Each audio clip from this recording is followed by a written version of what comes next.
Good morning. Everything got quiet all of a sudden. And you know, somebody walked in. Something happened. But I know you're not anxious to get started.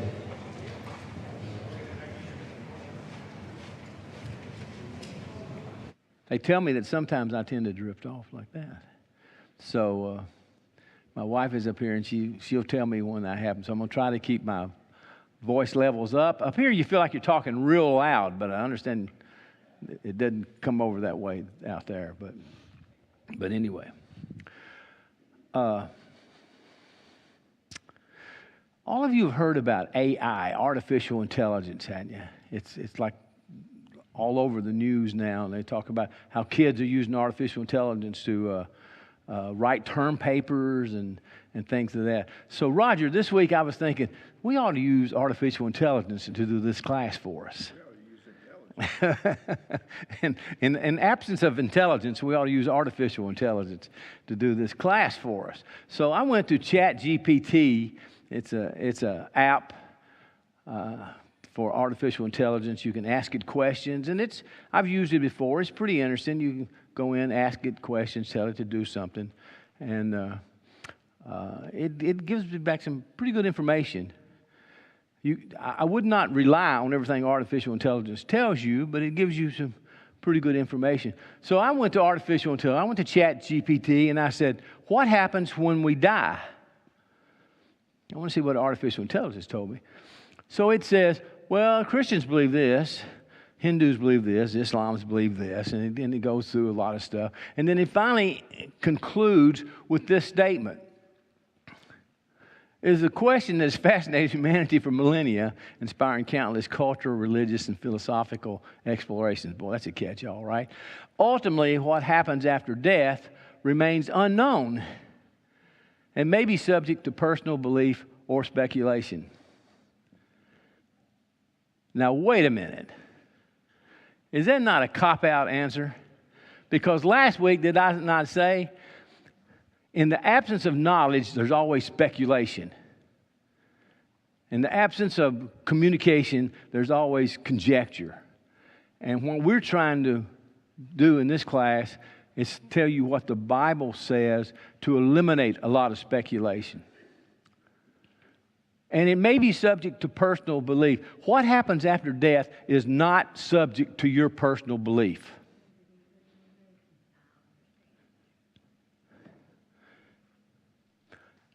My personal belief is the Titans are going to win the Super Bowl next year. Is that fact? Will that happen? Probably not. But that's my personal belief. So personal beliefs really don't play into this. When it comes to heaven, your personal belief really doesn't matter. I'm sorry to tell you, but your personal belief really does not matter. What matters is what? What the Scriptures tell us. That's what matters. So what happens after death is not subject to personal belief. It's subject to what the Scriptures tell us and what God will do. I don't want us to get to death and we're like, oh man, this is not my personal belief. I didn't think this is going to happen at all. Let's don't be surprised. Let's look at what the Bible says and don't be surprised. All right, last week, I'm going to go over what we did last week real quick, just to remind you of what we did last week. I said there were three possible theories, major theories. I didn't get into reincarnation and a bunch of theories like that. Three possible theories. Life is extinguished and there is no more. For Christians, that shouldn't even be a theory. I don't think a Christian should believe that that's it. There's nothing left after we die. There's nothing left. There's nothing more. The second is we're asleep until resurrection day. Some religions call it soul sleep, conditional immortality. That our body is asleep, that's it, and we were sitting there waiting for Jesus. You know, it feels like when you wake up, it feels like you just died. I don't believe that. And I showed you some scriptures last week that said this is why they come to that decision, conclusion. All these verses about going to sleep, going to sleep, going to sleep, but the Bible says sleep. When they mention sleep a lot, it's a euphemism. It's a metaphor for death. Does not mean we're asleep. It just means we're dead. I don't believe this one. The third one was the Spirit lives on to the resurrection day. That's what I buy into, and that's what the Bible teaches us. We're going to look at some of this. Now, last week we said the body, we're made up of a body and a spirit. And at death, we know what happens to the body. We know where the body goes, but what happens to the spirit? And the spirit is separated from the body, and it goes to another place. It's not asleep for millennia till Jesus comes back. It goes to another place. And we talked about Hades. We talked about Hades being a word that means unseen. Literally, it's unseen. It's the land of the unseen. That's all it means. It doesn't mean anything more than that. When we die, we go to a place that's unseen. We cannot see it from here. It's unseen. Acts 2:27, I pointed out, calls it realms of the dead. So other places it uses the same word. It calls Hades. We go to a land of the unseen. Now, Hades seems to be divided into two parts. A place where righteous spirits go, and a place where wicked or unrighteous spirits go.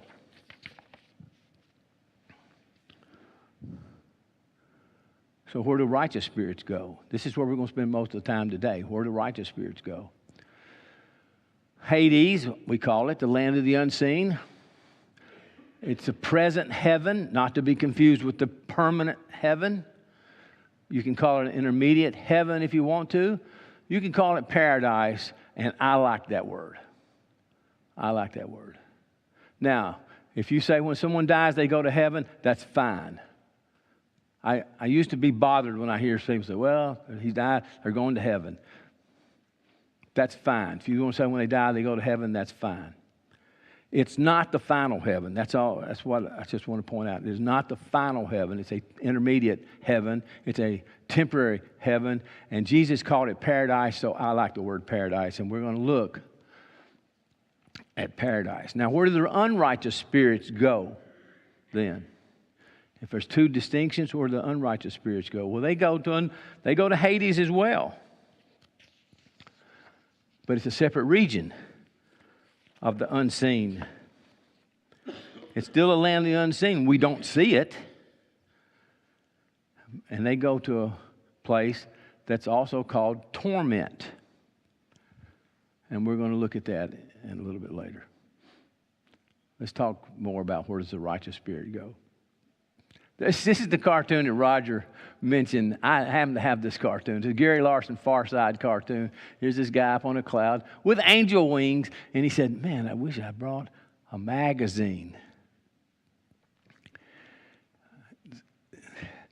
The intermediate heaven, paradise, it's going to be very boring if you believe Larson's cartoon. It's not going to be like that. It's not going to be like that. I remember my grandson, several years ago when he was younger, he said, is heaven going to be like church? I said, what do you mean? He said, are we going to be in church all the time? Are we going to just sing and be in church when we go to heaven? And I said, no, I don't believe that in a minute. We're going to worship. We are going to sing. We are going to worship. But it's not going to be heaven. It's not going to be church 24/7. He said, oh, that's good. Because I thought if it's going to be like church, I'm not sure I really want to go.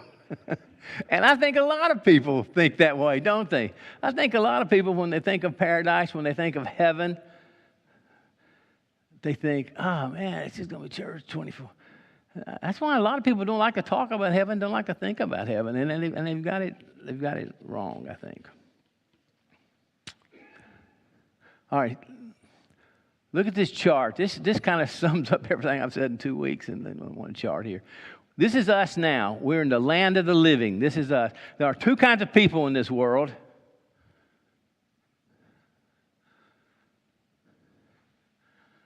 Saved or not saved. It comes down to that. You're either saved or you're not saved. And death comes to all of us, to the saved and the not saved. And when we die, our body goes to a grave, cremated, ends up in dust. Whether you're saved or not saved, your body is going to end up in dust eventually, at some point. But your spirit will go somewhere else. You see where the saved spirit goes. There's a beautiful looking picture there. And the unsaved go to a place where there's torment and flame. And between the two is the Grand Canyon. It may not be called the Grand Canyon, but there is a gulf between the two. And then eventually Jesus will come back. And when Jesus comes back, something new happens. Something different happens. So these places we're seeing now are temporary. When Jesus comes back, something different happens. Now, we're not going to get to that till later. That second coming and what happens after the second coming, we're not going to get to that till later. We won't get to that today. Jesus called it paradise. When he was on the cross, and the thief says, we are punished justly for we're getting what our deeds deserve, but this man has done nothing. And Jesus said, remember, and he said to Jesus, remember me when you come into your kingdom. And Jesus said, I tell you the truth, today you will be with me in paradise. Jesus liked to call it paradise. That's what I like to call it, paradise. Now, those who argue that we go to sleep and we have no consciousness till Jesus comes back, they read this like this. Notice at the bottom that I've got highlighted. They say there is no punctuation in Hebrew and in the Greek. There was no punctuation. So it was up to English translators to put punctuation in. And they say this should be read like this. I tell you the truth today, you will be with me in paradise. Now that is so illogical. Because how many times in the Bible did Jesus say, I tell you the truth? Multiple times. He said, verily, verily, I tell you the truth. And he never once did Jesus say, I tell you the truth today. So why would he do it now? And why would Jesus say, I'm telling you the truth today, you're going to be with me in paradise someday? It's not there. I don't see it. It's not there. It's just not logical. Jesus told the thief, today you will be with me in paradise. Now let's look at Jesus probably used the Persian word, Aramaic Persian word, paradis. Today you'll be with me in paradis.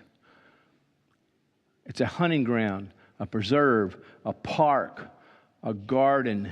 King Cyrus, the Persian king, had multiple gardens around his palaces.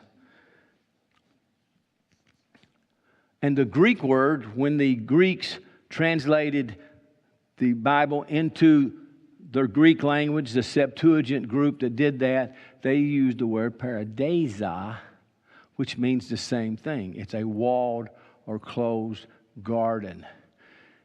So this is the thing that Jesus is trying to impart and that the Greeks picked up on. Where we're going to is going to be beautiful. It is going to be beautiful. It's going to be like the Garden of Eden. It's going to be. And Jesus' spirit and the thief's spirit both went to paradise on that day. The instant they died, they both their spirits went to paradise. Now, we've seen the statues of paintings of Jesus and Mary holding him, the La Pieta, and Mary's holding in his body. And there's Jesus' body. And they put that body in a tomb 5 days from today.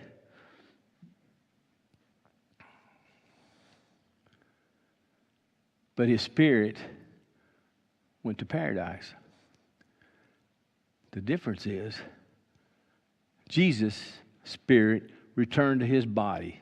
A week from today, on Easter, Jesus' spirit returned to his body. The thief spirit remained in paradise. Jesus' spirit returned to his body. This is, to me, one of the most compelling sections of where our spirit goes. If Jesus cannot tell us the truth on this, then how can we believe anything else he says to us, right? But there is another story Jesus tells that's just as compelling. And it's the rich man and Lazarus. And it's a very long story, and I'm not going to read it all, but look at the highlights. When the beggar died, and the angels carried him to Abraham's side, Abraham's bosom, some of them say. The same concept here for Abraham's side is the same concept for Hades, paradise. That's where he went. The rich man died, he went to Hades.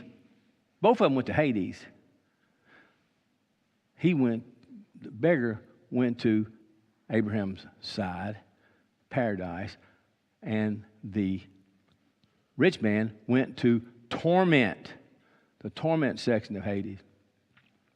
He looked up and he saw Abraham far away, and he says, "Have pity on me, send Lazarus to dip my tongue." You know the story. And Abraham says, "Besides all this, between us is a great chasm, like the Grand Canyon in my picture. It's a great gulf has been set in place so that who want to go from here to there cannot." And he says, "Send Lazarus back to tell my brothers." And then Jesus said, Father Abraham said, "If they do not listen to Moses and the prophets, they will not be convinced, even if someone else rises from the dead." Now, Roger and I taught parables 2 or 3 quarters ago. And as we taught this one, this is probably the most debated parable in the Bible. Because some people say it's a parable. Some people say it's not a parable. Now, Jesus taught it in the context. He taught a couple of parables in a row.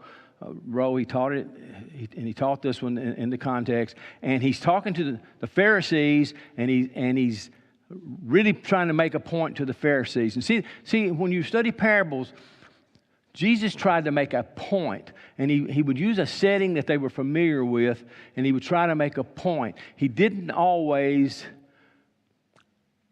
want you to get caught up in the detail.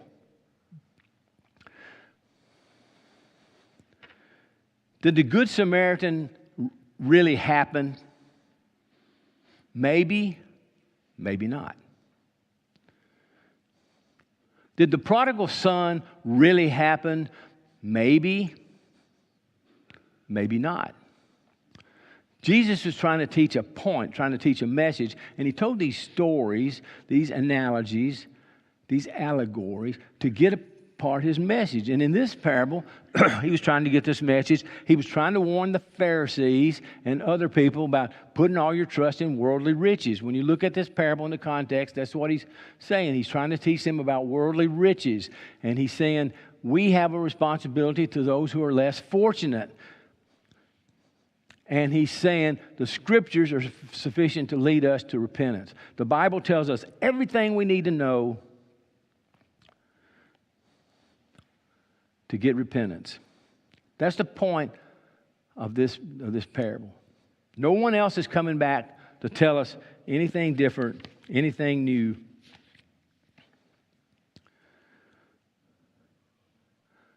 So the question that scholars and common people like us argue, is it a parable or is it not? Because some people who argue that is a parable say, just like all the other parables, don't focus on the details, but focus on the message.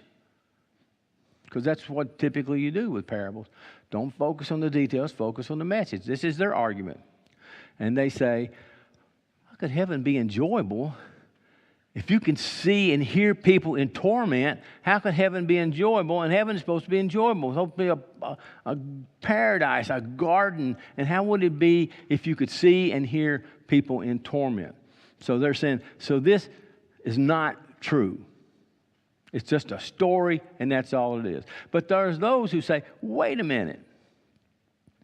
Jesus put more detail in this parable than he did any other parables, including names.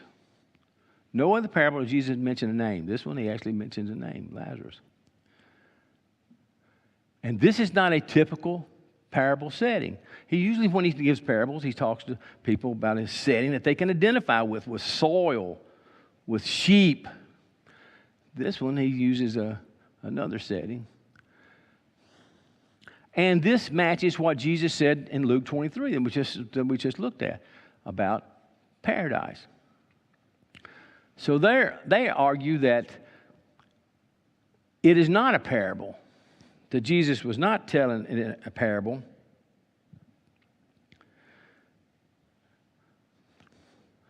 But here's what I think in my unartificial intelligence. Can it be a parable and still give us a glimpse of the afterlife? It doesn't have to be all of one and all of the other. I think Jesus was telling a parable. And he had a message he wanted to get across. And while he was doing that, he also gave us a glimpse of the afterlife, which matches what he says later when he's on the cross. And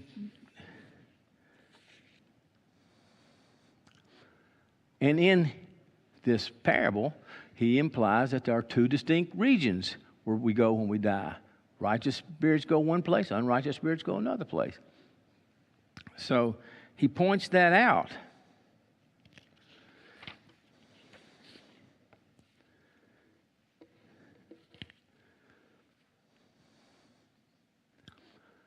And he points out also that once we die, there is no chance for change after death. And there are some religions who believe that when we die that we can pray people out of the torment or we can save them out of the torment. That would be really good if it were true. But it's not true. Nowhere in the Scriptures does it say once you die, you will one day get a second chance.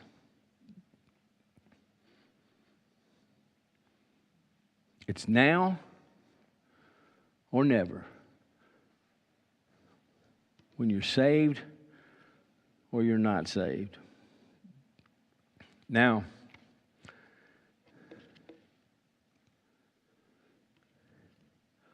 as I said, I spent a whole week teaching this one parable and all the nuances of the parable.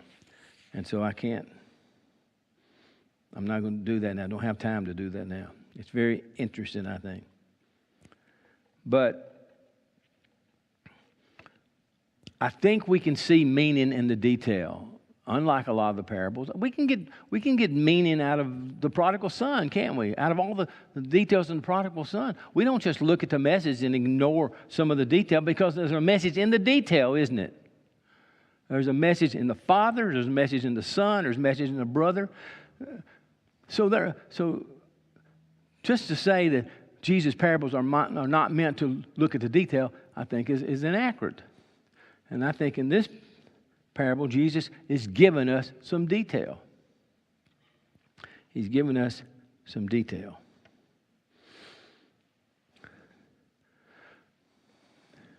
So what about those unrighteous spirits, the rich man?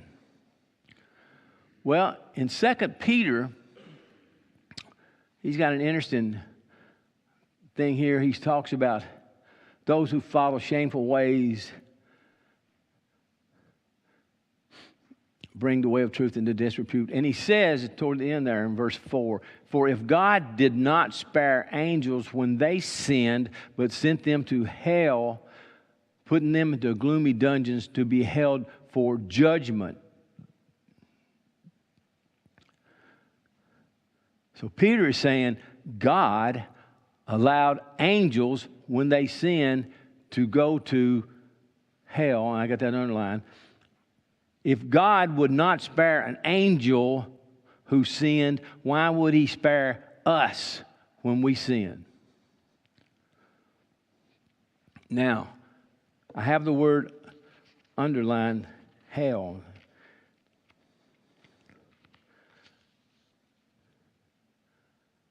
That word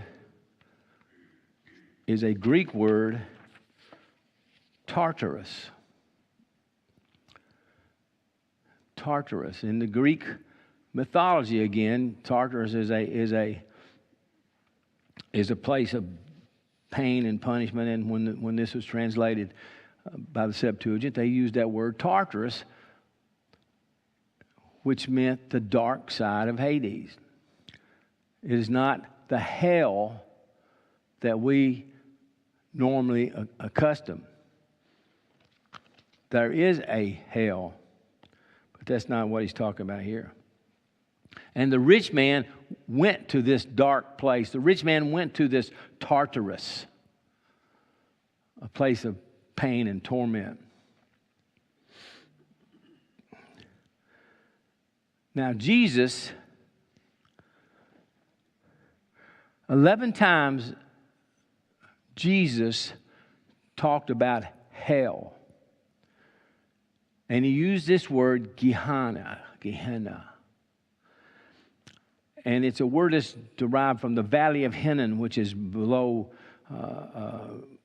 Jerusalem, where they threw the trash and they burnt the trash there. And so in the Old Testament where child sacrifices were held there. And it's a place of fire. It's a place of stink. Jesus spoke about the eternal hell several times, and he called it Gehenna. And this hell will not come until after the second coming. This Gehenna is not the same as Tartarus. So it will come. Hell will come. But it is not the same hell that we're talking about that will go to, that unrighteous spirits go to immediately when they die. Now, you're all sitting there and you have questions. Well, let me tell you, I have questions. I have the same questions you have. Because the Bible does not tell us everything. But we can infer a lot of things. Do we remain conscious in heaven? Well, Lazarus was conscious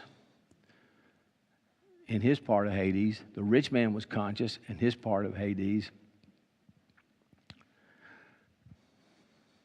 Paul says that we'll recognize people when we get there.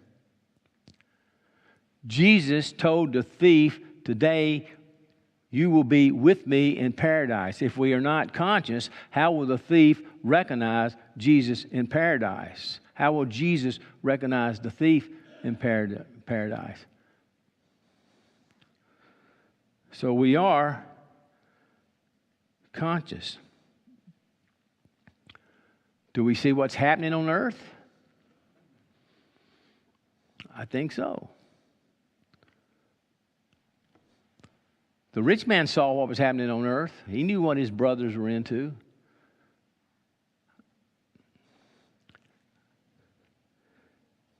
I do think we know what's happening on earth.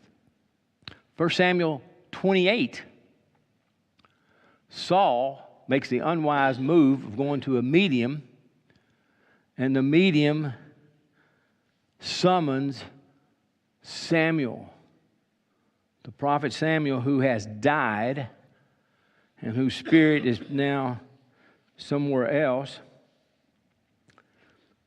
But she summoned him. Saul saw him. Saul saw him.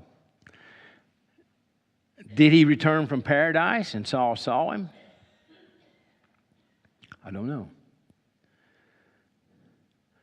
But Samuel said to Saul that Samuel remembered what Saul was doing. He saw what Saul was doing, remembered what Saul was doing, and he knew what Saul was doing at that moment. So Samuel was conscious of what was going on in this earth.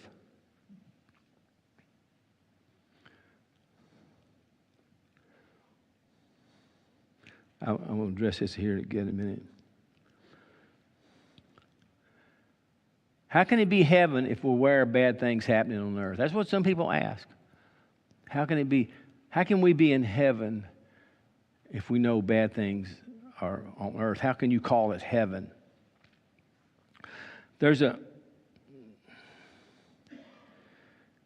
In Revelations, and we're going to delve into this very deeply. In Revelations, it talks about when we get to heaven, there'll be no crying, no sadness, no sorrow. Right? That's when we get to the final heaven. When Revelation is talking about that, it's talking about the final heaven after Jesus comes back. It's not addressing the intermediate heaven, the present heaven. It's not addressing paradise. It's addressing the final heaven when Jesus comes back and the final heaven is established. There will be no sorrow. There will be no pain. Will we be aware of sorrow and pain when we're in paradise? I don't know. I think we will be. I think if we're aware of what's going on earth, then we must be aware that bad things are going on earth. If we're aware of the good things, we must be aware of the bad things.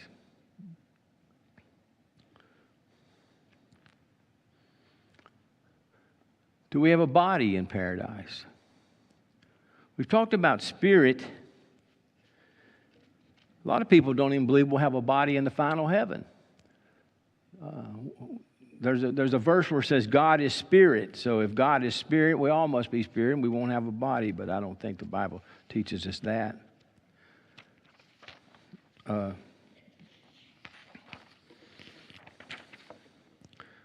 John 4:24, God is spirit. And they'll throw that at you. But we know our bodies are here, our spirits are there. Will we have a body in paradise? It appears that we will not. We won't be floating on a cloud, but it appears we'll be in spirit. But there are a couple things that really kind of confuse this, and one is the transfiguration. Because when the transfiguration occurred, when Moses and Elijah met Jesus, they had a body. It doesn't say that the disciples had a vision. They had a body just like Jesus had a body at the transfiguration. So did they bring their body from paradise with them? Did God give them a temporary body? I don't know. But they had a body. Enoch didn't die. He did not die. The Lord took him. Now, we don't know. Did the Lord bury him? The Lord buried Moses. Did the Lord bury Enoch? We don't know. But it says the Lord took him. So Enoch, it appears that Enoch and his body went to the next place. I don't know.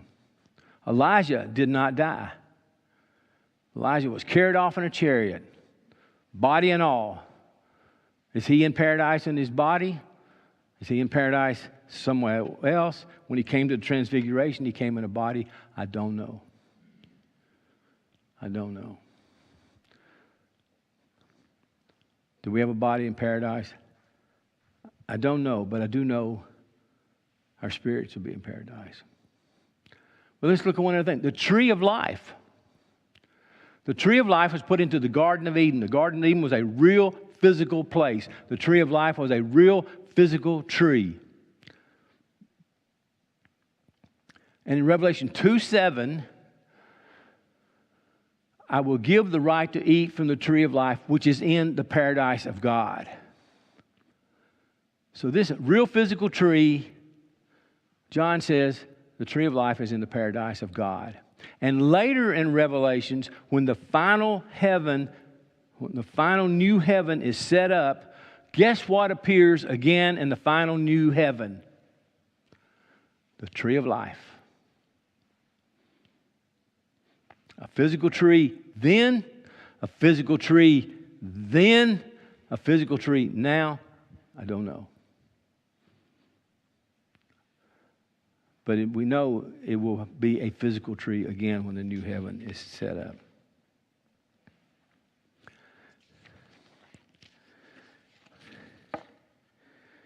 Here's the most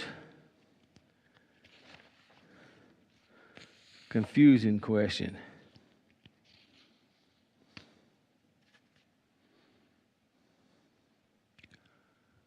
So we're judged immediately upon death? We are. We are. Just like my chart showed. When we die, some are going to go to paradise, some are going to go to Tartarus. So there has to be a judgment. How are you going to know where you go if there's not a judgment? There is a judgment when we die. It tells us that we're going to one of these two places. Some call this a judgment of faith. Alcorn, in his book, calls it a judgment of faith. I don't know the proper thing to call it. But when we die, we're going to be judged. We're going to go to our temporary place, and it will be based on our lives, or based on did we accept God's grace. Later, Jesus is coming back, and there will be a judgment day. A judgment day. Now, the way I kind of look at this as an analogy, because I saw this the other day, there was a trial, and a person was found guilty, and they were hauled off to jail temporarily. And 6 months from now, they're going to sentence him. Now, for the life of me, I don't understand court systems. But when somebody is convicted, why can't you just sentence them right then? Why do you wait 6 months to give them their sentence? But this is kind of like Judgment Day. We're going to be judged immediately, and then later is going to be a Judgment Day, and some people call this a judgment of works or a judgment of reward. We're going to be judged, pass or fail. Later on Judgment Day, we're going to say, this is what you get. Unrighteous spirits, hell. You good people, new heaven. And it's based on, it's a judgment of reward. Now stop and think about it. Jesus said, in my house there are many mansions, many rooms. There are many rooms. I'm looking forward to a room. But I do not in 1 minute think I should get the same size room that Paul got. I don't think I should get the same size room Marlon Conley got. If those of you long-term Bellevue people, you know Marlon Conley, preacher, mentor to many of us. I hope he gets a much better room than I got. I just want a room. So there will be, I think the Bible teaches us, and I won't go into this a lot, but that there will be different rewards. There will be different rewards for us. And one of the most confusing things, and maybe we'll get into this later, Roger, maybe I'll let you get into this later. 4 times, Jesus once, Paul 3 times, says that one day we will have to give an account. On Judgment Day, we will have to give an account. Now, I know there's a question that will we remember anything? Will God remember anything? Will God remember the bad stuff we did? He forgives us of it, certainly. He forgives us of it.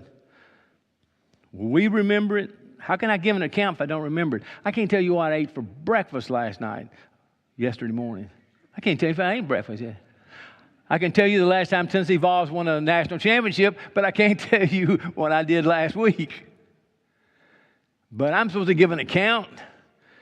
And Jesus says, well, you did this. I'm like, if you say so. You did this, if you say so. I don't know what it means to give an account. But Jesus said it. Paul said it. I'm assuming one day we will give an account. And up on that account, we will get our reward. We will get our reward. We've already got heaven. It's just that what's our reward in heaven going to be?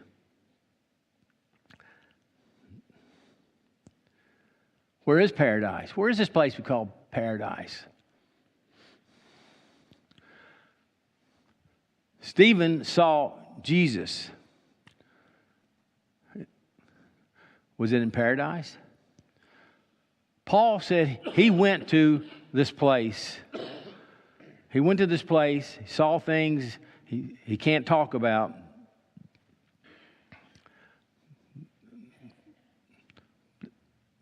But he came back, didn't he?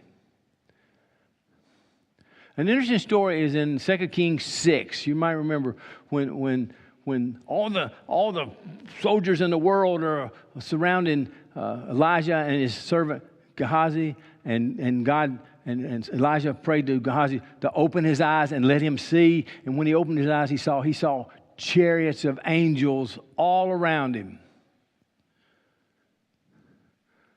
Was this a vision?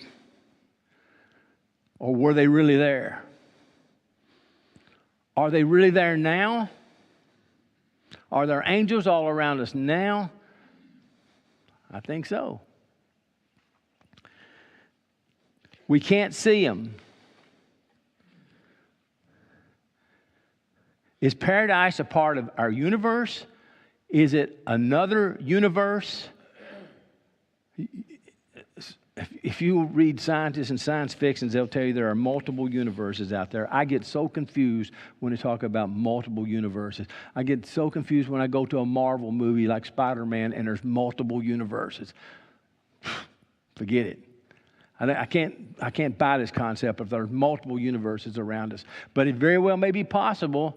Paul said he went up to the third heaven. Is that another universe around us? I don't think it's another planet. I don't think paradise is on another planet out there somewhere.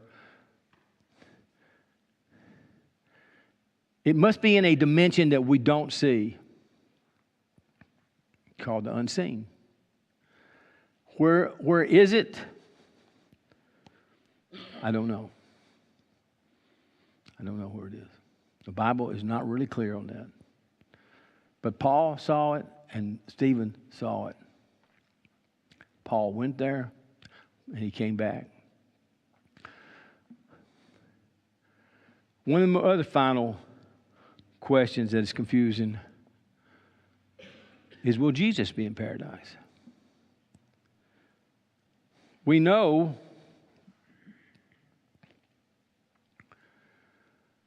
that Jesus went to paradise, he came back, entered his body, and he told Mary Magdalene, don't hold on to me. I have not yet gone to the Father. And we know 40 days later, Jesus ascended to heaven. Not just his spirit, his whole spirit and body ascended to heaven. Ascended somewhere. He was going back to be with the Father. Will he be in paradise? 2 Corinthians 5, Paul says, I want to, whether I need to be in this body and keep doing the things I'm doing, or I want to be at home with the Lord. So he thought that he's going to see the Lord when he dies, not just after Judgment Day. He thought he's going to be at home with the Lord. And in Philippians 1, he says he desires to depart and be with Christ. So there is some concept that we will see Jesus in paradise. Will he be in paradise? Will he live in paradise? Will he go back and forth between wherever God is in paradise? I don't know. The Bible is not clear on this. I don't know. But here's what I say. He's Jesus, right? He's Jesus. Jesus can be anywhere he wants to be. Jesus can do anything he wants to do.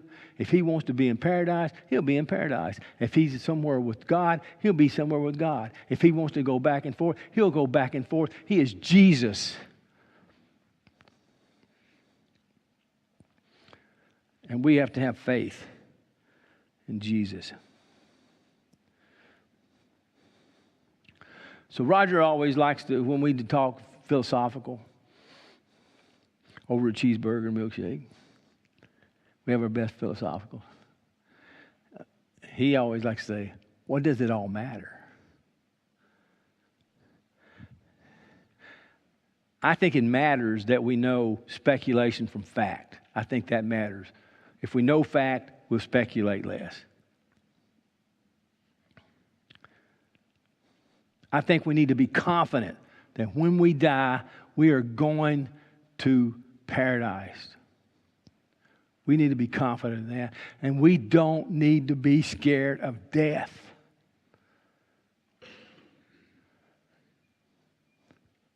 I think all that. Will Jesus be there? Will we be conscious? It don't matter, does it, Roger?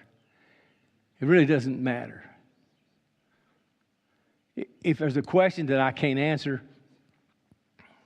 it's probably because it doesn't matter. If the Bible didn't tell us specifically, it's probably because in the long run, it doesn't matter. What matters is knowing that there's only one way. And Jesus is the way. And Jesus tells us when we die, we will be in paradise. And when he comes back again, that there's going to be a new heaven. And we will be in that new heaven with Jesus and God at that point. Jesus said he went to be with the Father. Don't know where that is. So know this. Paradise is not forever. Paradise is not our final destination. It's like when you're traveling on a plane, you're going to Santa Barbara. If you've ever been to Santa Barbara, it's a beautiful place. Looks like heaven. Reminds me of, could be heaven. Except for all the wildfires and all the flooding. Heaven without wildfire and flooding. Okay. But you got to stop in Dallas. So you check in at Nashville and they say, where are you going? Do you say I'm going to Dallas or you say I'm going to Santa Barbara? You say, I'm going to Santa Barbara. They check my bags all the way to Santa Barbara. I got to stop in Dallas, hang over there a while. Then I get on the plane, I'll go to Santa Barbara. Paradise is Dallas, okay? Paradise is temporary. We're just there a short while. Jesus will come back. Then we go on to the final heaven, to the new heaven, and we will be there permanently. Permanently. Eternally. And those who are not there are eternally lost. Back to Ryan's sermon today. It is incumbent upon us not to let them be eternally lost.